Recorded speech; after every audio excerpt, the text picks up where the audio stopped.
ವೀಕ್ಷಕರೇ, ಎಲ್ಲರಿಗೂ ನಮಸ್ಕಾರ. ನೀವು ನೋಡ್ತಾ ಇದ್ದೀರಾ ಜನಜಾಗೃತಿ ವಾಯ್ಸ್. ಇದು ನಿಮ್ಮ ಧ್ವನಿ, ನಾನು ನಿಮ್ಮ ಅಪೂರ್ವ. ವೀಕ್ಷಕರೇ, ಇತ್ತೀಚೆಗೆ ಎಲ್ಲೆಡೆ ಸದ್ದು ಮಾಡ್ತಿರೋ ಚಿತ್ರ ಎಂದ್ರೆ ಅದು ಭೀಮಾ ಎಂದೇ ಹೇಳಬಹುದು.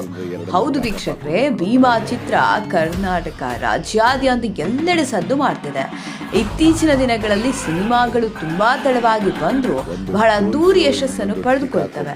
ಅದೇ ರೀತಿಯಲ್ಲಿ ಭೀಮಾ ಚಿತ್ರವು ದುನಿಯಾ ವಿಜಯ್ ಅವರ ನಿರ್ದೇಶನದಲ್ಲಿ ಬರ್ತಿದ್ದು ಹೀರೋ ಆಗಿ ಕೂಡ ಕಾಣಿಸಿಕೊಳ್ತಿದ್ದಾರೆ. ಇದೇ ತಿಂಗಳಾದ 9/8/2024 ಈ ಚಿತ್ರವು ಥಿಯೇಟರ್ಗಳಲ್ಲಿ ಬಿಡುಗಡೆಯಾಗಲಿದೆ. ಈ ಭೀಮಾ ಚಿತ್ರವು ಯಶಸ್ಸು ಕಾಣಲೆಂದು ಪೀಸ್ ಆಟೋ ಸಂಘಟನೆಯ ರಾಜ್ಯಾಧ್ಯಕ್ಷರಾದ ರಘುನಾರಾಯಣ್ ಗೌಡ್ರು ಹಾಗೂ ಸಂಘಟನೆಯ ಎಲ್ಲಾ ಪದಾಧಿಕಾರಿಗಳು ಮತ್ತು ಸದಸ್ಯರೊಂದಿಗೆ ಶುಭ ಹಾರೈಸಿದ್ದಾರೆ. ನೀವಿನ್ನೂ ನಿಮ್ಮ ಜನಜಾಗೃತಿ ವಾಯ್ಸ್ ಯೂಟ್ಯೂಬ್ ಚಾನೆಲ್ ಹಾಗೂ ಫೇಸ್ಬುಕ್ ಪೇಜ್ ಅನ್ನು ಸಬ್ಸ್ಕ್ರೈಬ್ ಮಾಡಿಲ್ಲ ಅಂದ್ರೆ ಈ ಕೂಡಲೇ ಸಬ್ಸ್ಕ್ರೈಬ್ ಮಾಡಿ. ನಿಮ್ಮ ಸಹಕಾರ ಪ್ರೋತ್ಸಾಹ ನಮಗೆ ಅತಿ ಮುಖ್ಯವಾದದ್ದು. ಎಲ್ಲರಿಗೂ ಧನ್ಯವಾದಗಳು. ನಮಸ್ಕಾರ.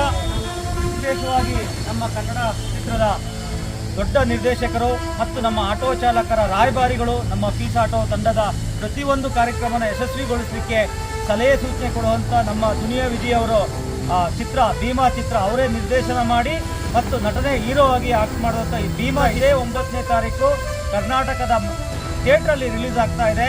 ಅದನ್ನು ನಮ್ಮೆಲ್ಲ ಚಾಲಕರು ಆ ಚಿತ್ರನ ನೋಡೋ ಮುಖಾಂತರ ಅವರು ಬೈಕ್ ಟ್ಯಾಕ್ಸಿ ವಿಚಾರ, ರ್ಯಾಪಿಡೋ ವಿಚಾರದಲ್ಲೂ ಅಷ್ಟೇ ಒಂದು ವಿಡಿಯೋ ಮಾಡಿ ಆಟೋ ಚಾಲಕರ ಪರ ಇದ್ದೀನಿ ಅಂತೇಳಿ ನಮಗೆಲ್ಲ ತೋರಿಸ್ಕೊಟ್ಟಂತಹ ಮಹಾನ್ ಕನ್ನಡ ಚಿತ್ರರಂಗದಲ್ಲಿ ಯಾರಾದರೂ ಇದ್ದಾರೆ ಅಂದರೆ ಅದು ನಮ್ಮ ದುನಿಯಾ ವಿಜಯ್ ಮಾತ್ರನೇ. ಯಾವಾಗಲೂ ನನಗೆ ಫೋನ್ ಮಾಡಿದಾಗೆಲ್ಲ ಆಟೋ ಚಾಲಕರ ಜೀವನದ ಬಗ್ಗೆ ತುಂಬ ಚೆನ್ನಾಗಿ ಮಾತಾಡ್ತಾರೆ. ಅಂಥವರ ಚಿತ್ರ ಇದೇ 9ನೇ ತಾರೀಕು ಥಿಯೇಟ್ರಿಗೆ ಬರ್ತಾ ಇದೆ. 100 ದಿನ ಯಶಸ್ವಿಯಾಗಲಿ ಅಂತೇಳಿ ನಾನು ಆ ಚಿತ್ರನ ನಮ್ಮೆಲ್ಲ ಸಂಘಟನೆ ಚಾಲಕರು ಈ ಪೋಸ್ಟರ್ನ ನೀವು ಆಟೋಗಳ ಮೇಲೆ ಹಾಕೋಣ ಮುಖಾಂತರ ಅವ್ರಿಗೆ ಸಪೋರ್ಟ್ ಮಾಡಬೇಕು ಅಂತೇಳಿ ಈ ಮೂಲಕ ಹೇಳ್ಕೊತಾ ಇದ್ದೀನಿ. ಜಯವಾಗಲಿ, ಜಯವಾಗಲಿ, ಜಯವಾಗಲಿ, ಜಯವಾಗಲಿ. ದುನಿಯಾ ವಿಜಯ್ ಅವರಿಗೆ, ದುನಿಯಾ ವಿಜಯ್ ಅವರಿಗೆ ಯಶಸ್ವಿಯಾಗಲಿ, ಯಶಸ್ವಿಯಾಗಲಿ, ಯಶಸ್ವಿಯಾಗಲಿ, ಯಶಸ್ವಿಯಾಗಲಿ, ಯಶಸ್ವಿಯಾಗಲಿ, ಯಶಸ್ವಿಯಾಗಲಿ, ಯಶಸ್ವಿಯಾಗಲಿ. ಜಯವಾಗಲಿ, ಜಯವಾಗಲಿ, ಜಯವಾಗಲಿ, ಜಯವಾಗಲಿ, ಜಯವಾಗಲಿ, ಜಯವಾಗಲಿ. ಪೀಸ್ ಆಟೋ ಜಿಂದಾಬಾದ್.